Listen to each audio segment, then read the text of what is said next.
Hello everyone. और मैं आशा करता हूँ आप सब अच्छे होंगे। मैं भी बहुत बढ़िया हूँ। और आज का एक वीडियो थोड़ा पढ़ने पे नहीं है, थोड़ा डिस्कशन पे है। आज हम एक काफ़ी famous concept like vibe coding के ऊपर बात करने वाले हैं कि ये वाइब कोडिंग क्या है, या फिर how this vibe coding would be helping us, या फिर क्या चीज़ें हम इसमें गलत कर रहे हैं, या फिर क्या हमें इम्प्रूव करना चाहिए। और मैं एक सजेशन दूंगा वीडियो से पहले। अगर आपको मेरी वीडियोस पसंद आती हैं तो आप इसे 1.5 पे देखिए। मैंने खुद नोटिस किया है कि 1.5x पे ये बहुत अच्छी लगती है, मतलब फास्ट चलती हैं और काफ़ी मेरे को तो अच्छी लगी थी। तो क्योंकि काफ़ी लंबी हो जाती है मेरी वीडियोस, तो इसलिए मैं सजेस्ट करूँगा। और आपको पसंद आता हो मेरा ये कंटेंट तो चैनल को सब्सक्राइब और लाइक करिएगा इस वीडियो को, और कमेंट करिएगा इस टॉपिक पे। तो सबसे पहले बात करते हैं कि वाइब कोडिंग है क्या, मतलब कैसे आजकल नॉर्मल कोडिंग से एक वाइब कोडिंग ये सब इन्वायरमेंट आ गया है। तो जैसे आप देखोगे कि मार्केट में एलएलएम मॉडल्स आ रहे हैं और कई सारे एलएलएम्स यूज़ हो रहे हैं। तो वैसे ही एक कॉन्सेप्ट निकला, लवेबल हो गया या फिर कर्सर हो गया, या फिर आपका फिग्मा में भी कई सारे एआई फीचर्स आ रहे हैं, कैनवा में भी एआई फीचर्स आ रहे हैं। तो इसी को मिलाते हुए लोगों ने कॉन्सेप्ट बना दिया कि I am doing a vibe coding. अब हो क्या रहा है कि आपने एक आइडिया सोचा, आपने उस आइडिया को डेवलप करने का तरीका सोचा, but you were not able to code it. मतलब आपको नहीं पता था कि उसको कोड कैसे करा जाए, या फिर आपको नहीं पता था कि इसके पीछे कैसे स्क्रिप्ट लिखी जाए, बट आपने एक आइडिया सोचा हुआ है। तो उस आइडिया को आपने एआई के साथ मर्ज करके इम्प्लीमेंट कर दिया।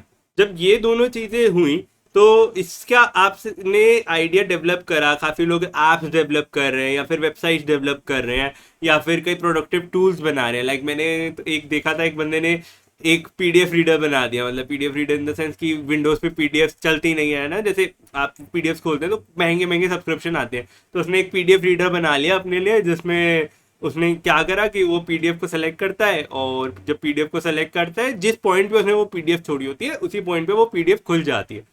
तो ऐसे ऐप्स बनाए या एक्सटेंशंस बनाए। तो दीज आर थिंग्स जो आपके लिए प्रोडक्टिव है, या फिर आपने अपने एक आइडिया को रियलिटी में कन्वर्ट करा।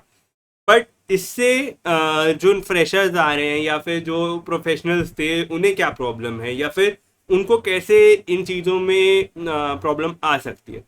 तो फर्स्ट ऑफ ऑल मैं मानता हूँ कि प्रॉब्लम नहीं है, मतलब प्रॉब्लम नहीं आएगी, बट इसके साथ चलना भी सीखना है और अपने आप को स्मार्ट भी रखना है।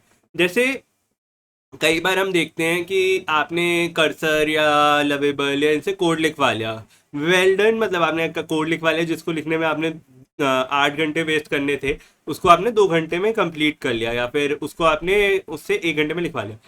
बट इसमें प्रॉब्लम क्या आती है कि अगर आपको नॉलेज नहीं है, you are not having a good knowledge of that language, कि आपको नहीं पता कि मेरे पास नॉलेज नहीं है, या फिर आपको नहीं पता कि ये कोड में क्या क्या हो रहा है। मतलब मैं पाइथन डेवलपर हूँ और मैं नोट जेएस का कोड लिखवा लूँ, मेरे लिए वो code would be like from converting to English to Japanese. Like मेरे लिए, मुझे नहीं पता कि उसमें सिंटैक्स कैसे होते हैं या फिर उसमें चीज़ें कैसे चलती हैं। तो कई बार होगा कि मैंने जो इतने सालों में या फिर 3 सालों के अपने एक्सपीरियंस में जो बग्स देखे हैं, या फिर जो मैंने मॉड्यूल्स में एरर्स देखे हैं, जो मैंने सीखा है, मतलब वो मैंने अपने एक्सपीरियंस से सीखा है, वो मेरे लिए एक नई लैंग्वेज में पिक करना थोड़ा मुश्किल होगा अगर मैं डायरेक्ट उस लैंग्वेज को एआई की मदद से लिखवा रहा हूँ।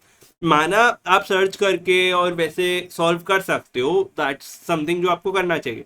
बट आपके लिए कभी कभी क्या होता है कि कई बार आपके एआई के दिए हुए कोड्स फर्स्ट रन में कभी अच्छे नहीं होते हैं। मतलब आप देखते होगे कि आप लोग भी जीपीटी पे बहुत एरर्स डालते हो और उसके बाद वो कुछ सोल्यूशन देता है, फिर वो नहीं चलता, फिर दूसरा सोल्यूशन मांगते हो।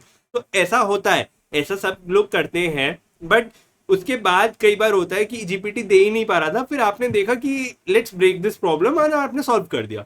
तो ऐसी सिचुएशंस भी आ सकती हैं आपके साथ। मतलब आप लवेबल या ऐसे एआई टूल एडिटर या कर्सर पे आप रिलाय नहीं कर सकते, कि आप नहीं चाह सकते सोच सकते कि ये जो कोड है ना मेरा, ये बेस्ट है। क्योंकि बेस्ट कोड कुछ नहीं होता, कि नो वन कैन से कि उसने आज तक, मतलब अगर आप कोडिंग वर्ल्ड में देखोगे, कोई नहीं बोल सकता कि ये दुनिया का बेस्ट कोड है, इसके इससे फास्ट या इससे बढ़िया कोड लिखा ही नहीं जा सकता।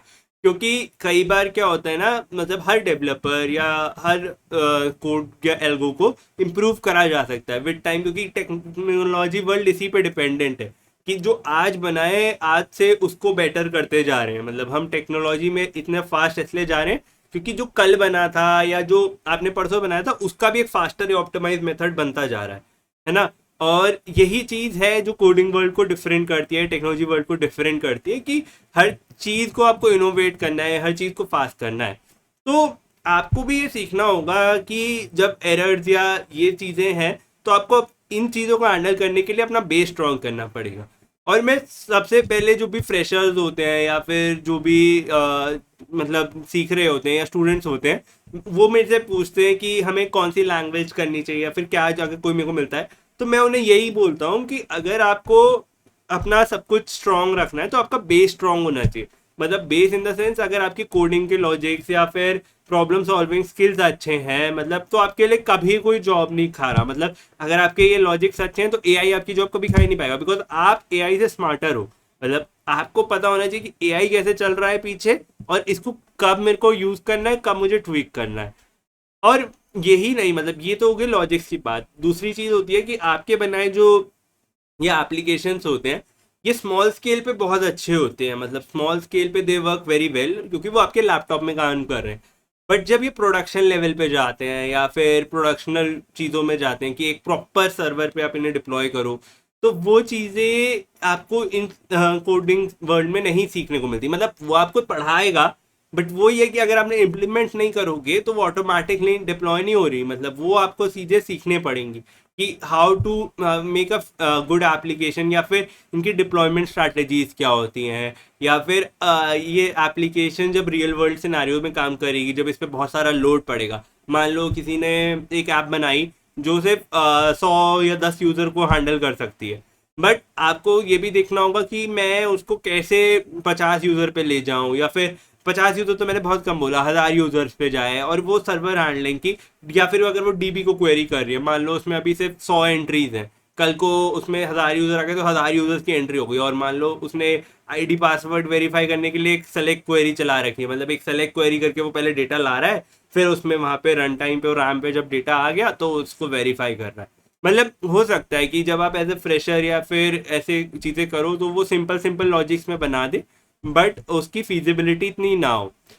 अब ये एक प्रॉब्लम आपको आ सकती है, तो इन चीज़ों को अगर आप ध्यान से देखो तो इससे आपको कैसे टैकल करना है वो सीखना है, कि आपको अपने बेसिक्स पे कभी नहीं हैंड मतलब करने, क्योंकि अगर जब तक आपके हैंड्स डर्टी नहीं होंगे आपको नहीं पता चलेगा कि ये कैसे हैंडल होता है या ये सिचुएशन कैसे हैंडल होती है। वो एक्सपर्टीज आपकी करके ही आती है। दूसरा होता है कि आपके लॉजिक्स अच्छे बने, कि अगर आपके बेसिक में कहीं पे भी गड़बड़ हो गई तो फिर आप फीजिबल इस वर्ल्ड में एग्जिस्ट नहीं कर पाओगे, या फिर आप सर्वाइव ही नहीं कर पाओगे, क्योंकि आपके बेसिक्स पे ही पूरा सिनेरियो टिका हुआ है। और प्रोडक्शन पे कैसे जाएगी वो सिनेरियो। तो ये अच्छी चीज़ें भी हैं बट इनके कुछ डाउनसाइड्स भी हैं।